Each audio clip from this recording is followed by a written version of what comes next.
मुंबई में हो रही मूसलाधार मानसूनी बारिश से जनजीवन अस्त व्यस्त हो गया है। मौसम विभाग ने सोमवार को भी महानगर में भारी बारिश की चेतावनी जारी की है। निचले इलाकों में पानी भरने से बाढ़ जैसे हालात बन गए हैं। बारिश के कारण मुंबई में रेलवे ट्रैक और सड़कों पर पानी भर गया है, वहीं हवाई यातायात भी इससे प्रभावित हुआ है।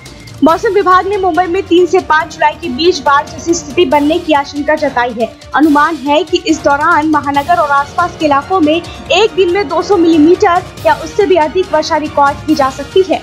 इससे सामान्य जनजीवन बुरी तरह से प्रभावित हो सकता है। मुंबई में जैसी बारिश जून के आखिर में हुई है, जुलाई की शुरुआत कुछ उसी तरह पर होने की संभावना है। बारिश का पानी निचले इलाकों में रहने वाले लोगों के घरों में घुस रहा है। जल जमाव और भारी बारिश के कारण सोमवार को ऑफिस जाने वाले लोगों को दिक्कतों का सामना करना पड़ सकता है। पटरी से उतरी मालगाड़ी, कई ट्रेनें रद्द। महाराष्ट्र में कर्जत और लोनावाला के बीच एक मालगाड़ी के सोमवार को पटरी से उतर जाने के कारण मुंबई पुणे इंटरसिटी और लंबी दूरी की ट्रेन सेवाएं बाधित हुई हैं। रेलवे के एक अधिकारी ने बताया कि जानबुंग ठाकुरवाड़ी खंड में सुबह करीब 4:15 बजे ट्रेन के 15 डिब्बे पटरी से उतर गए। मुंबई से पुणे के बीच इंटरसिटी ट्रेनें रद्द की गई हैं।